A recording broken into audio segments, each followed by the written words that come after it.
But when we go on, we made up our mind that even if it's one person, we still speak. So I want to, we call this program Romance and what? Finance. The two work together. It's just like you have a vehicle. Everything in a vehicle is complete. But if you do not put engine oil, will you drive the vehicle? No. If you attempt it, the engine will not. The vehicle will be grounded. So engine oil is like is what engine oil is to a car, is what money is to a marriage. Without money, that vehicle, everything is complete, but you can't drive it. It will knock into you. It will get grounded. No matter how much you spiritualize it, that is the right truth. Now, is money very important? As in, without money, can somebody marry? Somebody can marry. Our forefathers or even our fathers, did they require money to marry? No. But they were farmers and the people were comfortable with it. So even if you don't have money in your pocket, you have food to eat. And so everything was moving fine. But in the 21st century, living in the city, it has become a different problem, especially with the emergence of social media. So we put this together to look at how we can marry these two important things together and see how our lives will make progress. So the first, we will share some things relating to marriage. And so I call this one the different stages of marriage. The different stages of marriage. The first stage is called the amazement stage. Is the stage where, when I see families, when I see couples that are fighting, quarreling always, I used to imagine these people at some point in their lives, in their relationship, they were excited and fond of each other, right? I've never seen anybody who will marry his enemy or her enemy. It means that for marriage to be enacted, these people were in love, right? So they were excited about each other. They were, it's called the amazement stage, where they were fond of each other. You can't do without each other. If you want to call like 10 times, 15 times, 20 times in a day, followed with text messages, followed with WhatsApp messages, followed with all kinds of things. And you want to be in the presence of the person. You want to your thoughts are dominated with the images of the person. Everything about that person is in your mind, occupies your mind always. So your thoughts are filled with his or her own and all of that. So it's called the amazement stage. At this stage, nobody is interested in faults. Nobody is interested in weaknesses. Nobody is interested in errors. All we see is the good part of the person. Even when the third party is saying, hey, be careful, be watchful. This person is like this, that person is like this. For you, this is a perfect human being. Everything anybody is cautioning you about, you don't want to listen, right? It's called the amazement state, and it exists everywhere. It exists with everybody. And if it happens to you, it's natural. It will happen to everybody. It does happen to everybody, right? The problem is when we think in our mind that this relationship will continue based on this state, then that's error. If you have that thought, you're going to be seriously disappointed because this person you are mingling with right now, you don't know the person. You will claim that you know the person because you meet once in a while in a joint and talk and discuss, but you really do not know the person.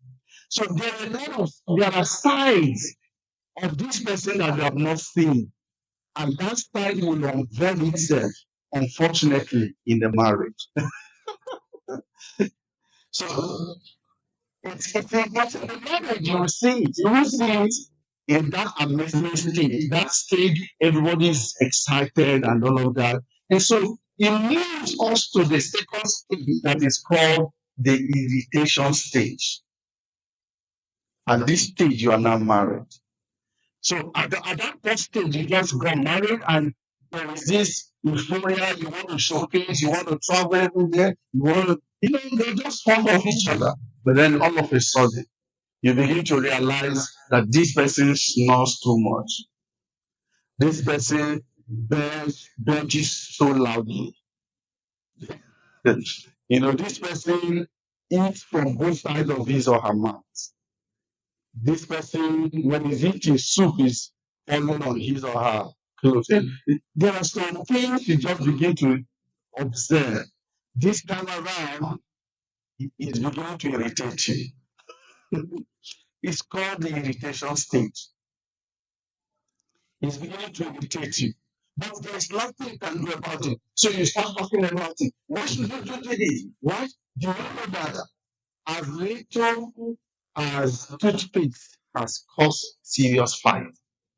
Toothpaste. Somebody likes to press it from the middle. The other person prefers that it be pressed from the bottom. It's a fight. Okay, you after beating, you use the towel to clean yourself, and then you do not dry it. It's a problem. So in fact, there's a family whose problem is who lie in front of the bed. So the lady said she's the one that lie. The man said, "No, I'm the man. I should lie in front. You lie at the back." It's a fight. I'm telling you cases that I have handled. So it's serious fight. Irritation. And in the end, even you, outside of the marriage, you're like, what is this? This thing is nothing now. Why should it cause a quarrel? But somebody is getting irritated by all of these things. And before you know it, the person is getting fed up. He's beginning to say, what I thought you were. Do you understand that statement? I thought you were. I thought you loved me. If it is the woman you say, I thought you loved me. But the man will say, I thought you were, that person that was so neat before, all of a sudden, you're beginning to see that when he wakes up in the morning, there is,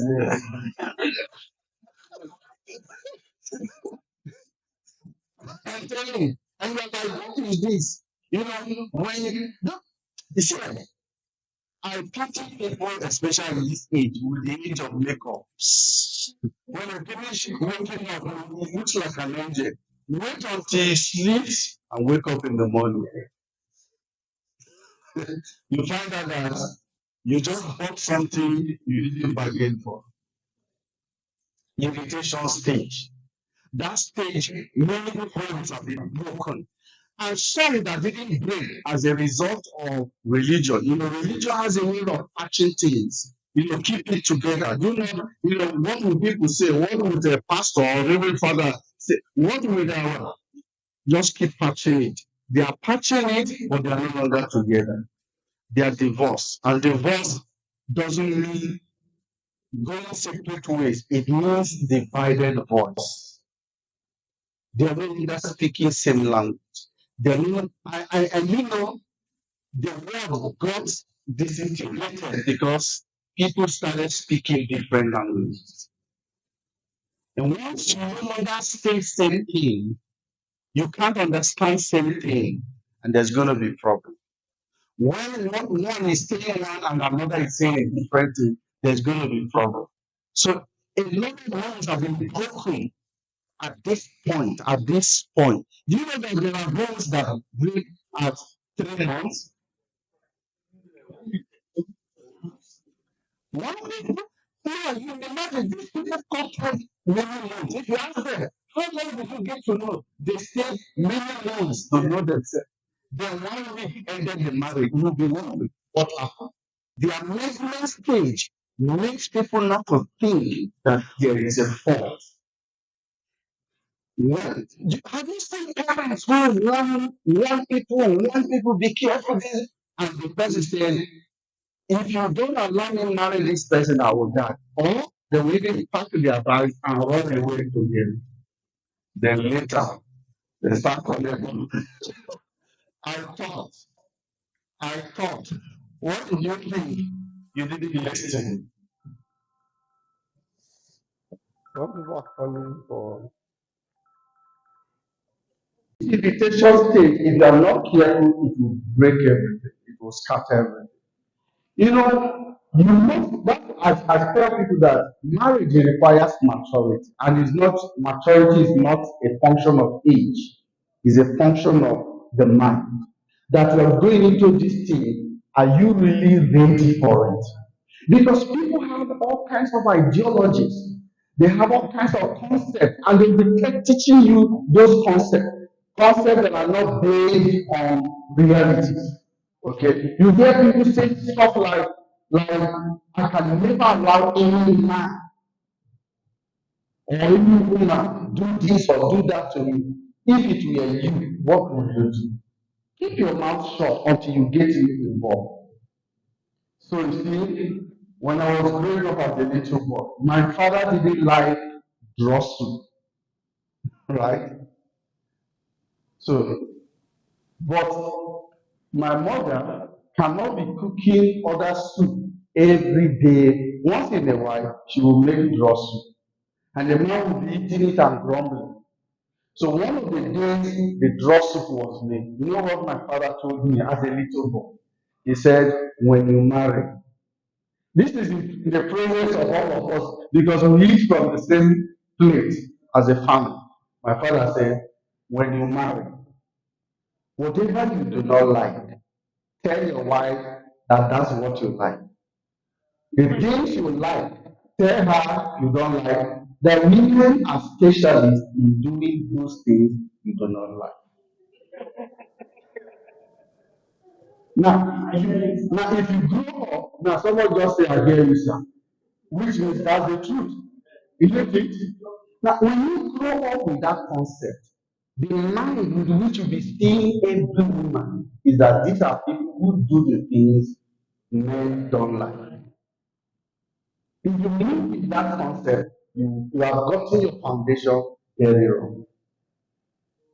I hear what I'm saying to you. You have to sit down and tell yourself, what do I want?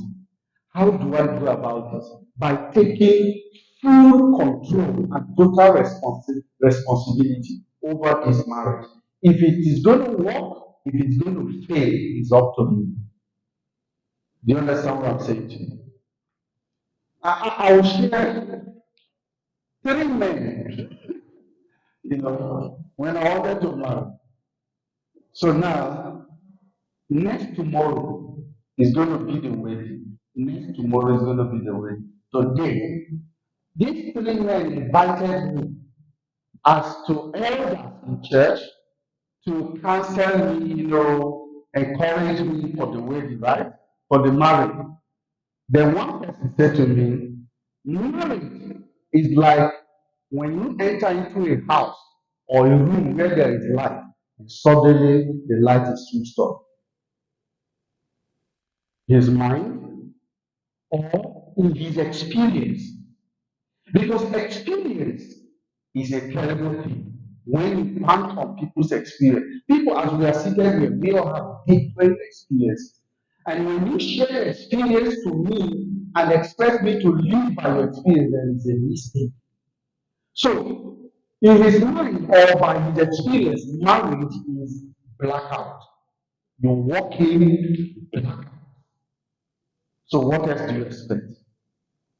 This is elder in church. Second person told me, he said, woman means woe unto man. How many of you have heard that before?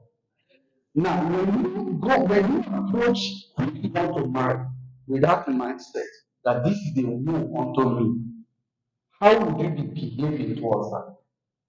You see how ideologies that are forced have been ruling our lives. And I see marriages built on these false ideologies. Woe unto man. That's why the man is shouting. That's why the man will beat and swear like he's beating his or her child. That's why the man will suppress and subdue because this is the woe. What is the woe?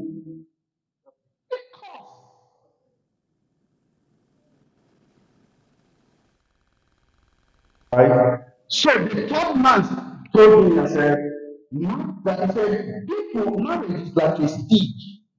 People who are outside want to get in, and those who are in want to get out. Three dangerous advices coming from role models. So how would you, which one will you take? So as they were speaking, I didn't say a word. And one of them said, we know that as you're sitting, as you're keeping quiet, you're saying in your mind, God forbid, it's not my portion. We are telling you the truth. I didn't say a word. So when they were done, I got up and greeted them and walked in. And then I said to myself, you can do nothing against the truth, but for the truth. I said, these men have shared their experiences, but experiences cannot nullify the truth. So I choose to build on the truth and not on the experiences of men. All right. I waited in the Catholic Church. So the following day, that was on a Thursday. Then on a Friday, you will now go for confession with the person you want to marry. So that the following day will be the wedding, right? So that Friday morning, we now went for confession. And the priest said, 3 months, now we are together. I was together with the person. He said, 3 months into this marriage will be full of turbulence, will be full of things, and we will sharing all kinds of dangerous things, things that they are seeing from others, things they are seeing from families that they have cancelled and all of that. So I didn't say anything to him. So when it was done, we left the place. And I told the lady, I said, he has just shared experiences of people, things they heard, but these are not the truth. The truth is the word of God, upon which I have chosen to build. So I nullify all he has said. They are not for us. You have to be intentional because these invitation stage can break, it can mar, or it can make you. It depends on how you handle it. At that stage, it's a very terrible stage because it's not easy to suddenly begin to live with someone you have never lived before. You have to start learning each other all together again. You have to start learning one another. So this stage that is called initiation stage graduates into another stage that is called the anger stage. You endure until it comes to your neck and you can't take it anymore. And suddenly there is an outburst.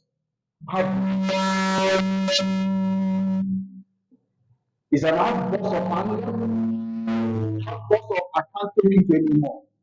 Outburst of because it has reached your neck. And suddenly that if it's not controlled, this is where people now resort into violence, into fighting, and all kinds of stuff. When you want to marry, you have to know what has this person been exposed to before. Whatever that person has been exposed to before, you are likely going to face what he's been exposed to. For instance, if you grew up in a family where husband and wife or parents fight always, and that child grew in that family, that child has been set a role model has been crafted in his or her mind that this is the way marriage works. I have a friend called Francis. He was courting a girl and they were to marry. But this girl every time was provoking Francis every time. So he would tell me, he would, talk to me because I started talking about marriage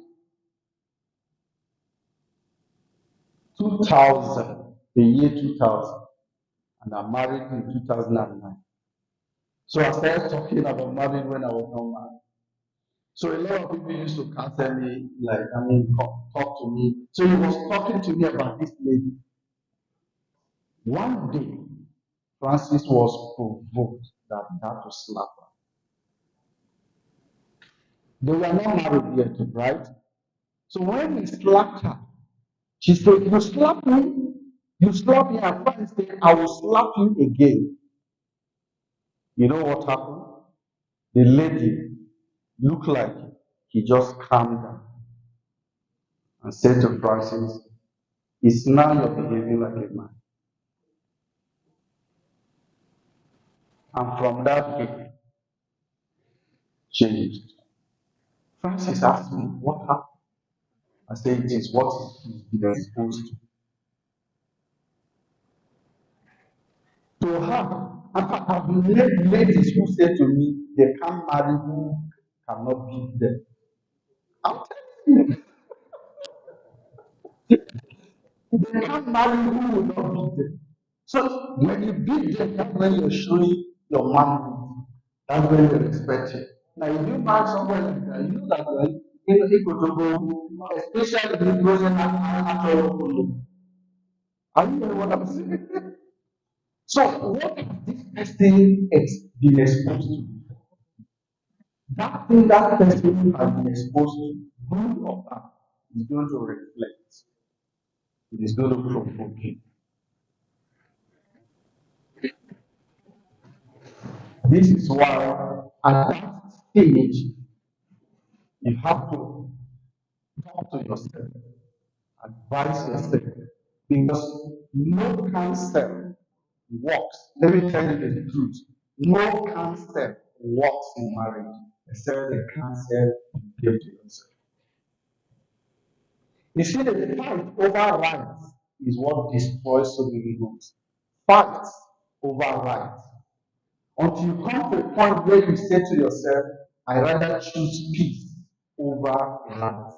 That's when you start having peace. But as long as you're still fighting for your rights, then you're not ready for peace yet.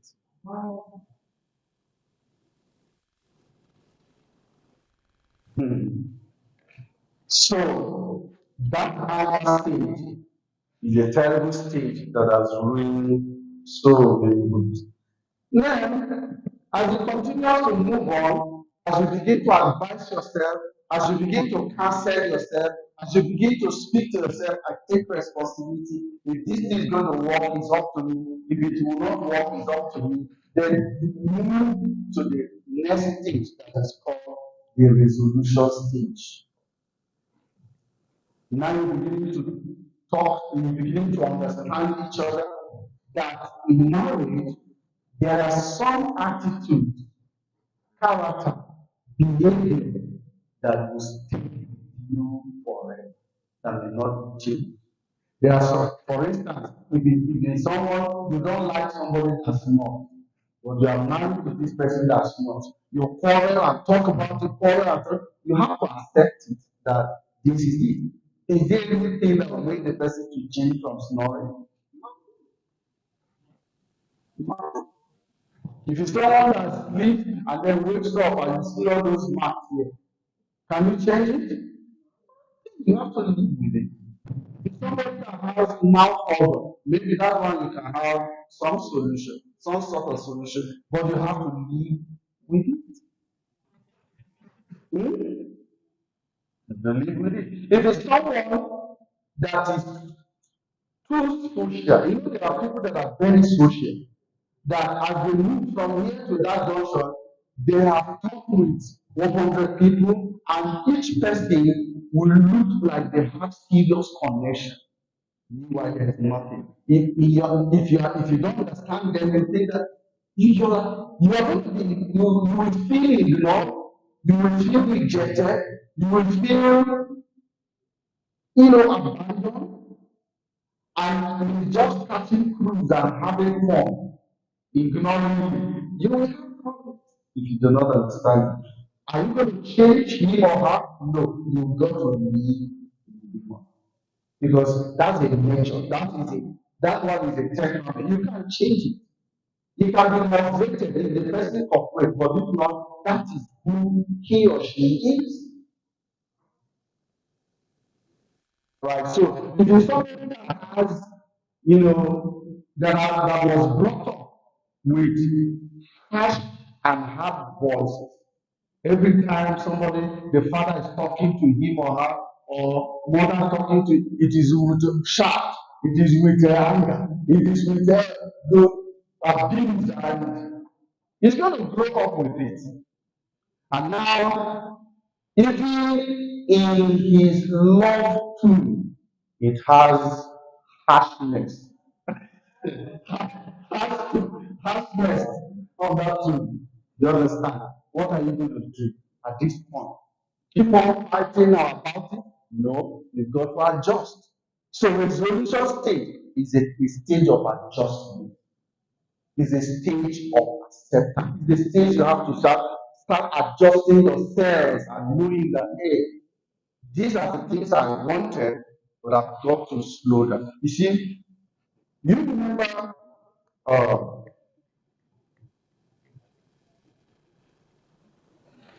when Abraham sent his servant to go and marry for his son, right? When the servant was coming back with Rebecca, Rebecca was on a horse, did horse or donkey, and covered her face. So they were coming. And then they sighted a man who came out in the garden to meditate. So she asked, who is that man? And the servant said, that is my master's son. In other words, that's the person you're meant for. You know what Rebecca? Rebecca came out from the house or from the donkey. In marriage, you have to step down. From the horse you are riding from your father's house, you have to step down. It's a place where you find your balance and a meeting point if this thing is going to work. But if you insist that this is who I am, this is me, then you get ready for trouble. Get ready for trouble. You have to step down from that horse because it won't carry you too far. And then meet the man or meet the woman at the point where he or she is. My younger brother met me one day. I said she wanted to marry a lady. I said, who is the lady? So he told me it happened that a lady was doing PhD in UNA. And he said, you just said on this students. I said, you can't marry her. He said that they are discussing. He accepted me. I said, you can't marry. He said, I said, give me the lady's contact. He gave me. I went to Soka, University of Soka. I said, leave my brother alone. He is not your class. He said, what matters is, I said, nothing matters. You see, this thing that doesn't matter now, it will matter tomorrow. You will not be proud of him. She insisted that nothing was. I said, you have to promise. She promised. She made a lot of exactions and promises that are nothing. Fine. I said, on this note, I will support. I supported the wedding. That wedding didn't last 2 months. I told my brother, I told you, the class of this lady is in the university. She's exposed to too many class of people that are intelligent. You can't manage her. He thought I was joking. I have seen the whole lot, right? We've been exposed to this thing early as a young person who was not married. So I've seen a lot. So when we talk, people see, and you see that amazing stage. Nothing somebody tells you makes sense, except the one you tell yourself. And many times we excuse for ourselves a lot of danger. We on our own excuse ourselves that it doesn't matter. I can manage it.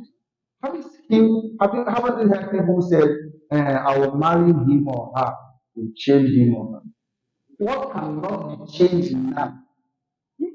In fact, let me tell you, if you are touching somebody who have went without provocation, make money, but stop.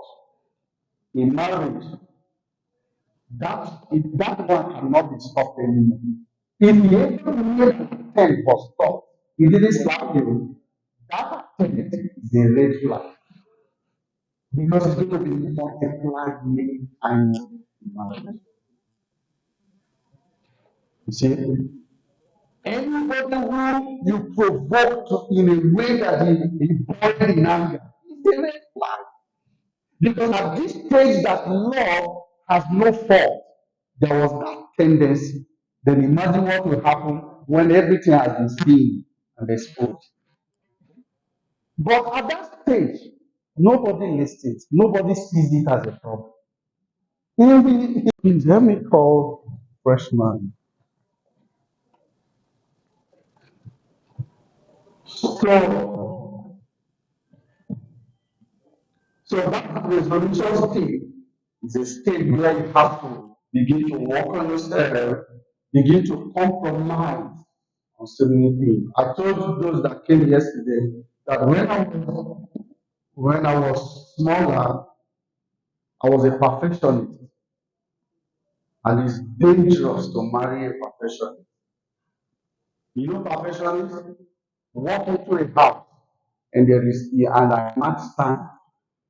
I will sit down and raise my two, you sit like this is the way you see me sit, and that's the way I sit today. I walk into a place and I sit like, you know why I'm sitting? So that I won't match sound. Eh? And you and I know that in a home with children, it's impossible that every time the room is packing with no sound.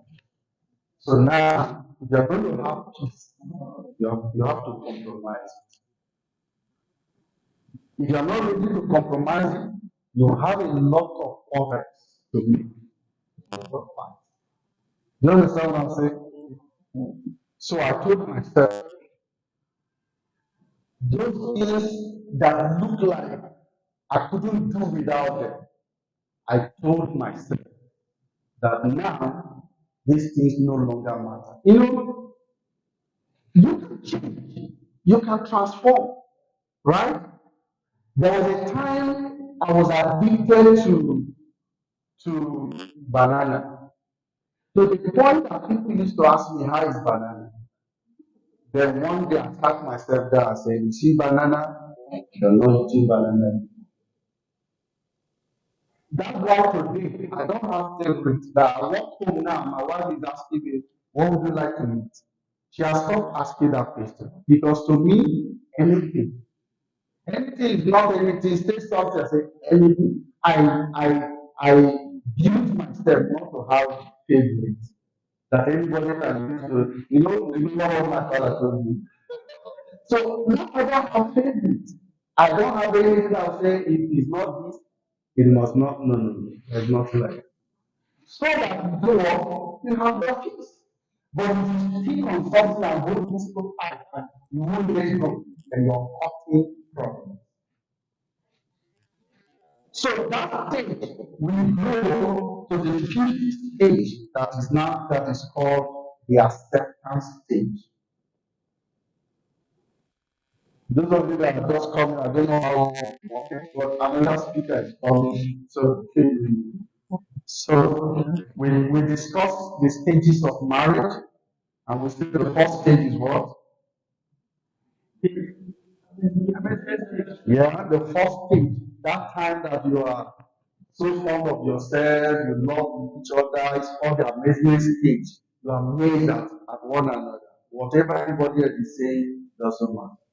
You convince yourself that this person is what who you want, is everything. Have you heard people say he or she is everything I want in a man or in a woman? Have you heard people say that? Then why do they fight? Since it's everything you want, why do they fight? So it's called the amazement stage. And then we'll talk about the second stage that is called imitation stage, where you now begin to find different forms from one another. I don't like this. Oh, why did you do that? Oh, why did you do that? Irritation stage. And then number three, we talk about that the anger stage. That irritation leads to anger. So you have to be learning and managing along the way. Then you get to the first stage that is called the resolution stage, where you have to start compromising, start learning, start saying, hey, this is the way this person is. Can't change it. If it's not or she's not, you can change it, accept it. Eh? So when he or she wakes you up in the middle of the night with a snoring, you stay awake and not be angry. That's what you bought. You ordered for it from Jumia. It has arrived. You understand what I'm saying? So you compromise. You compromise for your own peace, for your own heart. Sometimes the reason we do not fight or hold grudges or malice is for the sake of the health of your heart. Because if you do, Ujimata, you win. So now the acceptance stage, fifth stage, you have found that nothing to do about this. Accept it. Accept it. See, there is nothing that is of reality except what you accept as truth. That's why we say that perception is reality. For instance, if I say this and you are asked to describe me, you know you're going to describe the aspect of me that you see. Is that the reality? So there's no reality. Reality is perception. And perception is based on what you see. So you are the one that convince yourself that I've chosen to accept this as reality. Then it becomes your reality. So there are things others will hear and say, I can't. If anybody does that to me, I'm going to do this, I'm going to do that. But the person is living with it and has accepted it as his or her reality. You understand what I'm saying? And so, number 6 is called the restful stage. You have to take rest. You have to begin at this point. You have accepted the person's strengths, the person's weaknesses, and you are taking rest. You have to have rest. No matter the shortcomings, the flaws, you have gotten used to, you have gotten accustomed to it. You have to rest. And then let me tell you the truth. There are some things you have to face and talk it over until you come to that compromise. I have not taught you this that you accept everything wrong, everything flawed, every shortcoming as your fate, and then you're enduring it. That's not what I've said. Marriage is not meant to be endured. It's meant you have to make it in a way that you will enjoy it. And that means some issues you will confront with talk. And talk I'm talking about is not quarreling talk. It's not the type that the next neighbor will be hearing your voice. But you talk. Because communication is key. Once it ceases to exist, then there is no more marriage. If we can't talk things over together amicably, then there is no marriage. There is no relationship. No matter how much a hurt If it hurts now, then discuss it later. But let there be time to talk about it, and somebody needs to compromise. Are you know what I'm saying to you? So it is a state where you have decided all by yourself that this is the way this thing is going to be like. Because you must convince yourself that no marriage is perfect, right? Is there anyone? Even though marriage is made in heaven by God, but it is lived on earth by men, and men are not perfect. Nobody in. We usually forget one thing that the Bible says, and God made them male and female. And no, he said he took, no, he said the man will leave his parents and cleave to his wife, and they become what? No, he didn't say one. There's something that follows. He said they become one flesh, not one spirit, one flesh. There's an aspect of flesh that is involved. That flesh is different. You understand what I'm saying? We are seeing men who say, who live like they are living with mates or that they are living with an alien. Nobody is your alien. It's not nobody is your mate. And it's vice versa. Because there are women that also behave the same way. But you are the one that convince yourself, this is the way I want to make this home to be like. Take responsibility. I was in Lagos one time, I think 2014 or thereabout. I taught in the church. The men were angry. Why were they angry? Because I was explaining to them what I do. And they were angry with me. Because I was busting their bubbles.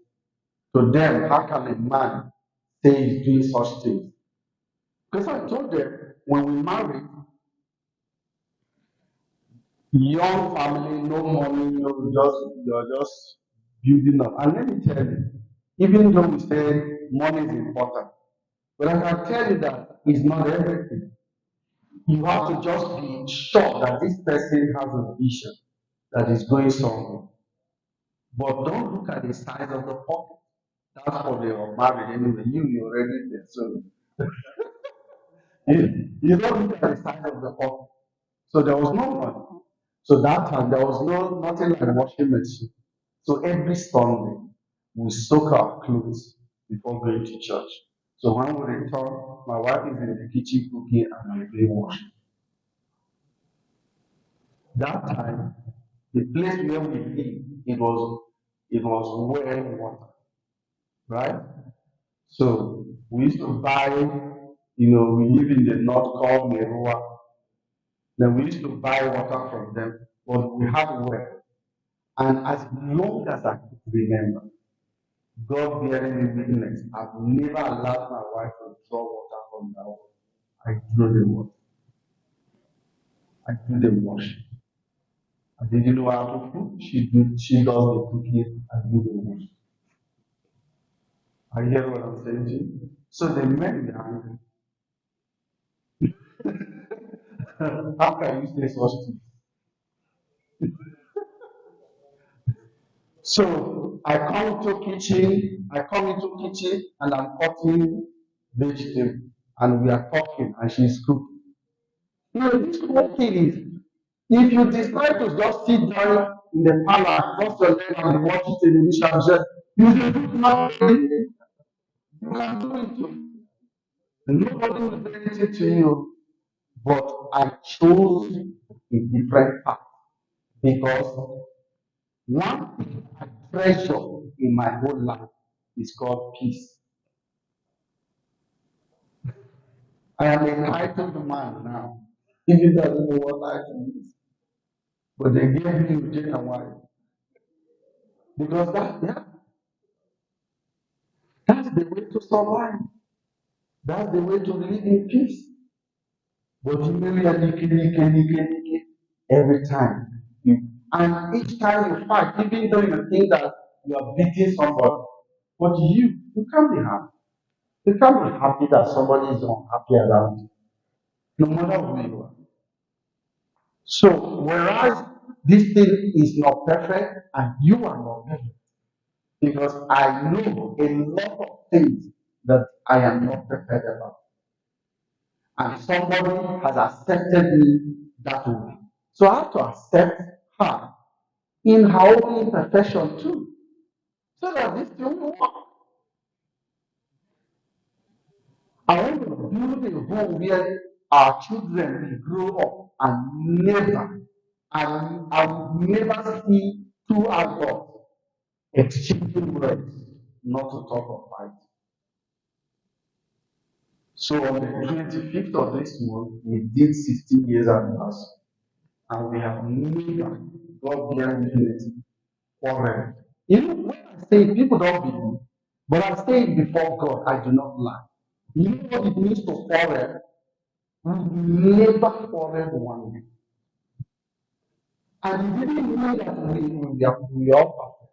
It simply means that we compromise.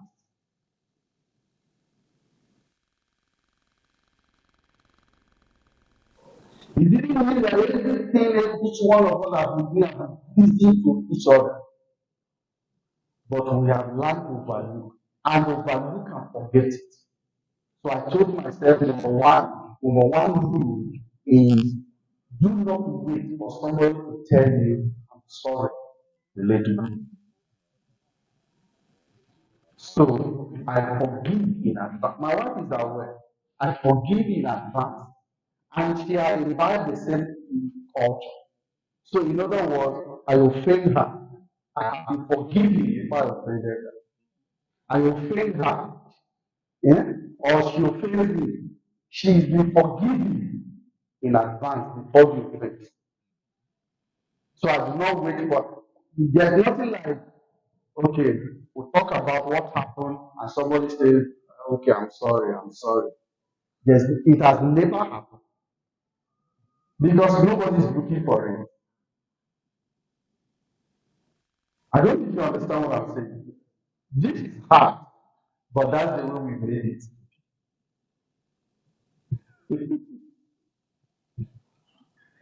It's hard. So I don't teach conventional things. I teach things that I practice. It things the way it is, and it's not okay for so many people. But that's the way you have to live in peace, right? Yes, sir. Somebody is going to be speaking now. Okay. Yes, sir.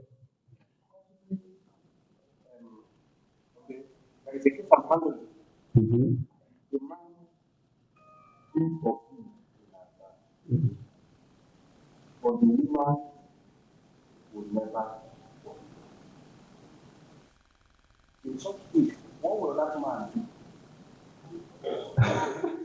If you are forgiving in advance, what are you expecting? No. Mm.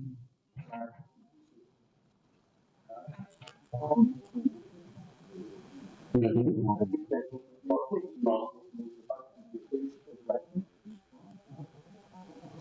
I want to show you something.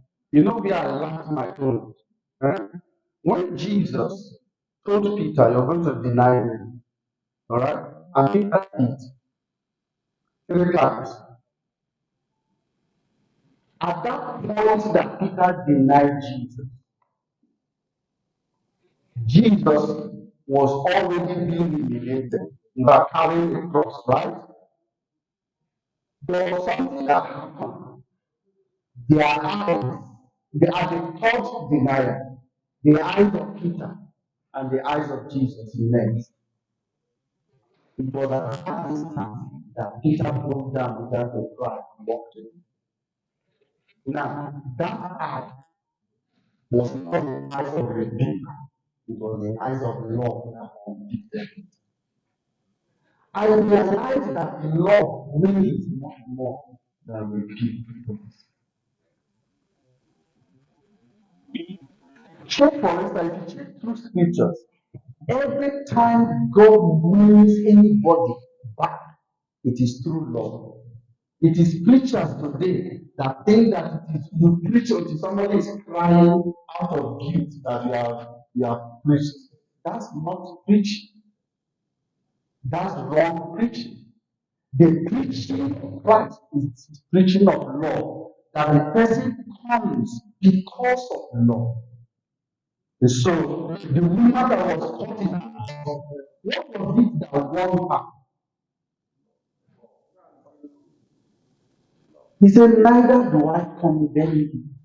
No one saying, no, love means faster than me.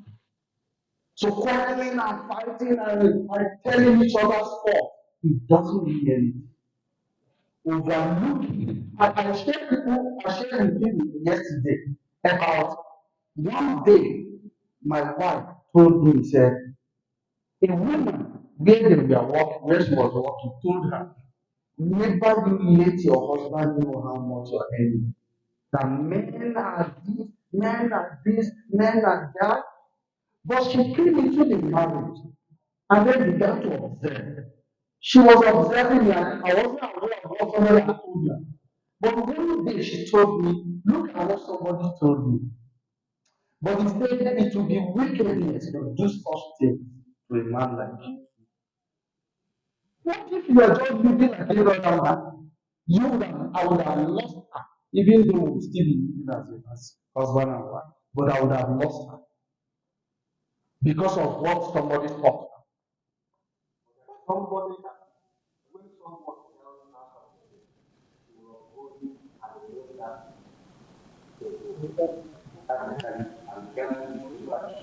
yeah, sure. My wife could have practiced it. Hello, sir. Anybody can practice it. My wife could have practiced it, but I told you what she did. She said it will be wickedness to do such thing to a man.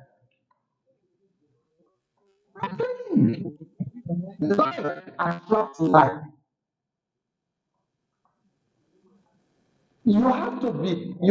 See, negative and positive always try. It always pass. So that's it. But if you choose, if that person is negative and you choose to be negative, you put that negative to the other two. You put that positive and positive together, nothing. You understand what I'm saying to you? It is tough, but it's realizable. Because all of us come into the family with different baggages. So when the person comes, the other person is observing, the other person is observing. How the steps you set is how the other person will follow. But if you set the right step, after a while, the other person will say, no.